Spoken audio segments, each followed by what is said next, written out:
Before sunrise, an oil tanker was moving through waters off Oman then, without warning, something struck the vessel. The engine room was damaged, the ship was disabled, and somehow, the crew survived. No attacker was identified, no weapon was confirmed, just a damaged tanker, a silent sea, and one enormous unanswered question.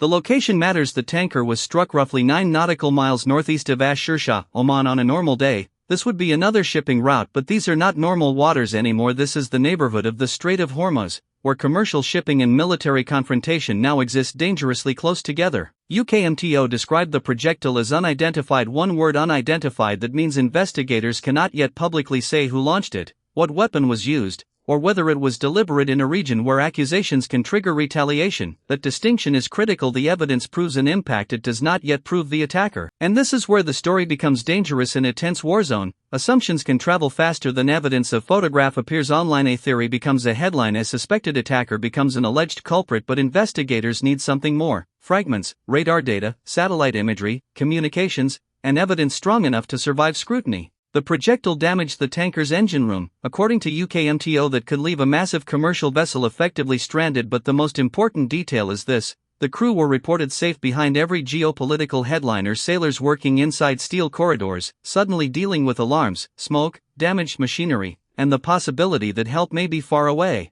Then comes another question: pollution. Authorities had not immediately determined the environmental impact. A tanker carries more than machinery and steel, it carries cargo, fuel, and potential environmental consequences. So this incident is not only about military security, it could also become a maritime rescue and environmental emergency. The tanker was not hit in isolation. The waters around Oman have become part of a much larger confrontation involving the United States, Iran, regional powers, and global energy markets. Every commercial ship moving through this area now carries another kind of cargo risk, and that risk is being priced into the global economy.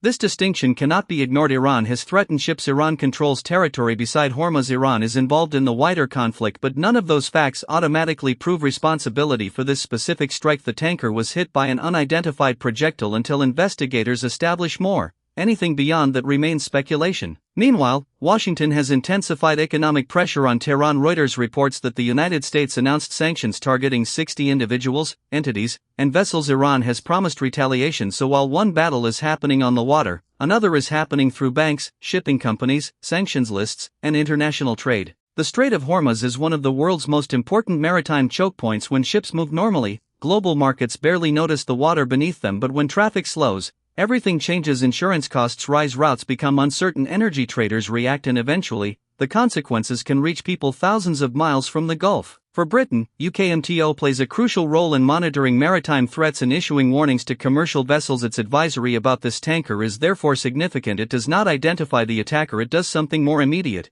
It warns mariners that something dangerous has happened, and that other ships may need to reconsider their movements. Imagine standing on the bridge when the impact comes, radar glowing in the darkness, alarms suddenly screaming, engineers rushing below deck, officers calling authorities outside. Nothing appears different, the sea remains calm, but inside the vessel, a routine voyage has become an emergency. Somewhere beyond the horizon, someone or something has changed the mission. What exactly struck the vessel? A missile, a drone, another type of projectile? Was it deliberate? Was the tanker specifically targeted, or was it caught in something larger? Public evidence does not answer those questions yet, and that is exactly why the most dramatic theories should remain theories until investigators find proof. Here is what can be established: a commercial tanker was struck off Oman. The projectile remains unidentified. The engine room was damaged. The crew were reported safe. The environmental impact was initially unknown. Those are the facts. Everything else belongs in the investigation, and the next piece of evidence could completely change the story. One damaged tanker might sound insignificant compared with aircraft carriers and missiles, but shipping does not work that way. One attack can change insurance calculations. One warning can alter routes. One dangerous voyage can convince an entire company to wait. The physical damage may be limited to one vessel, but the psychological effect can spread across the industry. Reuters has reported unusually low shipping traffic around Hormuz, with some days seeing only single-digit vessel crossings. That does not necessarily mean the waterway is completely closed. It means operators are calculating risk. Every captain has a decision to make: sail now, wait, reroute, or accept a danger that may not be fully understood. Look at the map and the problem becomes obvious. Oman sits beside the entrance to Hormuz. Iran controls territory along the northern side. The waterway narrows compared with the open ocean. Geography gives both strategic importance and vulnerability. When military pressure meets a natural choke point, even a single ship can become part of a much bigger confrontation.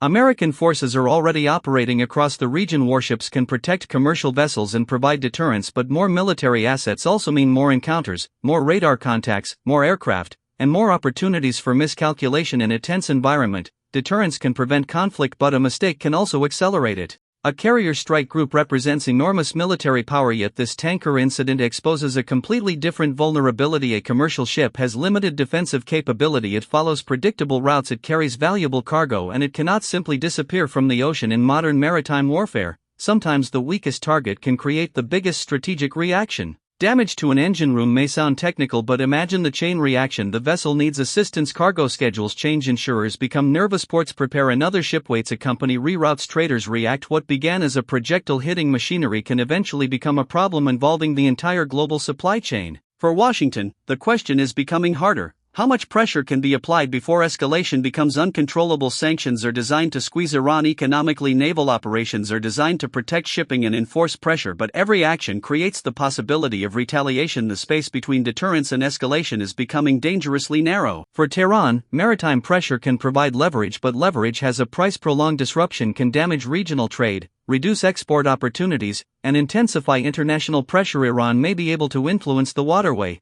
but using that influence aggressively could also create consequences Tehran cannot easily control. The crews survive, that is the first thing that matters, but thousands of sailors operate in these waters, far from their families, while decisions are made in Washington, Tehran, London, and Gulf capitals. To politicians, a tanker can be a strategic asset. To its crew, it is a workplace, and sometimes a very dangerous one. This incident did not appear from nowhere. Shipping companies have faced months of warnings, attacks, restrictions, and uncertainty. Some vessels continue sailing, others wait, some reroute. Every company is making its own risk calculation, and when enough companies make the same decision, an entire maritime corridor can begin to slow. Now investigators have to reconstruct what happened. They can examine the impact point, fragments, radar tracks, satellite imagery, radio communications, and the tanker's navigation history. Every piece of evidence matters, because somewhere inside those records could be the answer to the question now hanging over the Arabian Sea: who fired the shot? There is another threat that cannot be measured on radar: misinterpretation. If one side blames another without enough evidence, pressure can escalate. Military forces may raise readiness, commercial operators may abandon the route, markets may react, and suddenly, an uncertain incident becomes a catalyst for a much larger confrontation.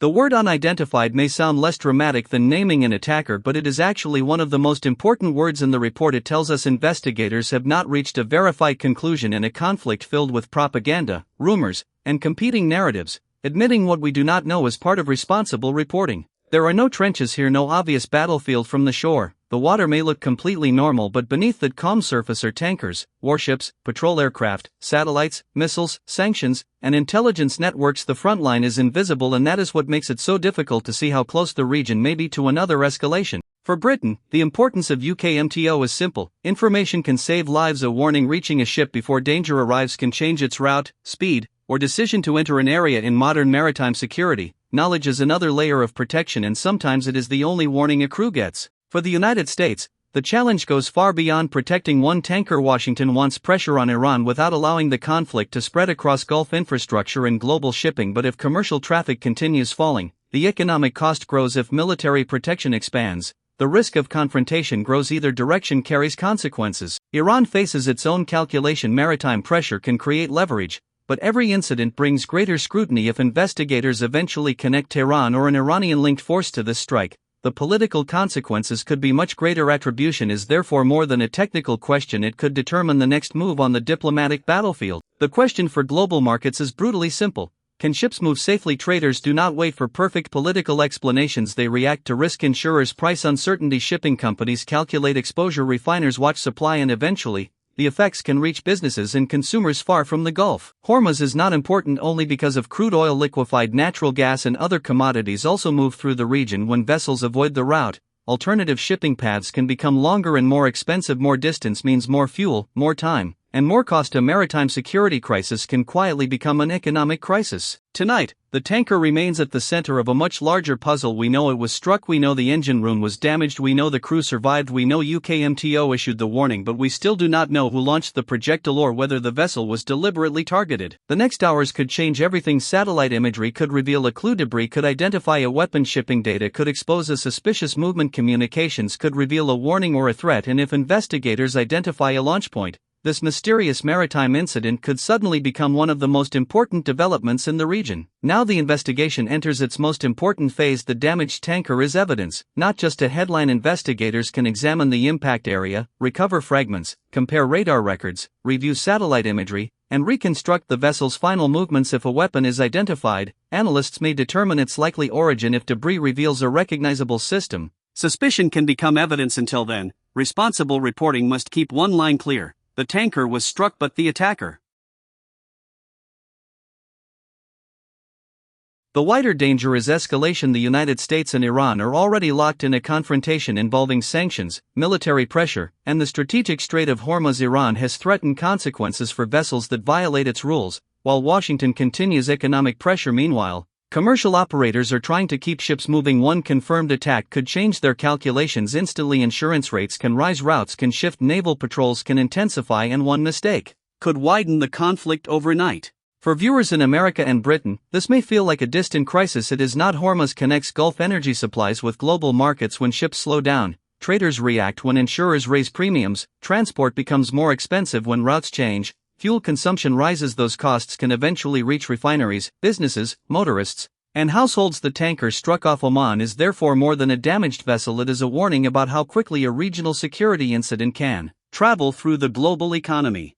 There is also another battle unfolding, the battle for attribution. In the age of instant information, people want an answer immediately. Was it Iran? Was it a proxy? Was it an accident? Was it another actor entirely? Right now, the verified public evidence does not answer those questions. That restraint matters. Blaming the wrong party could trigger retaliation against the wrong target, deepen the conflict, and make diplomacy even harder. Investigators may eventually establish responsibility. Until then, facts must lead the story. And then comes the question of shipping itself. How many captains will still choose this route tomorrow? How many companies will demand additional protection? How many insurers will increase premiums? Every decision adds another layer to the crisis. If traffic falls further, energy markets may tighten. If naval forces expand, deterrence may improve, but so may the chance of confrontation. The tanker incident has already reminded the world of something uncomfortable. A commercial route can become a battlefield without warning. For now, the clearest picture is also the most unsettling. A tanker off Oman was struck by an unidentified projectile. Its engine room was damaged. Its crew was reported safe. UKMTO issued the warning. The environmental impact was not immediately known, but around that single vessel sits a much larger crisis: sanctions, military pressure, maritime restrictions,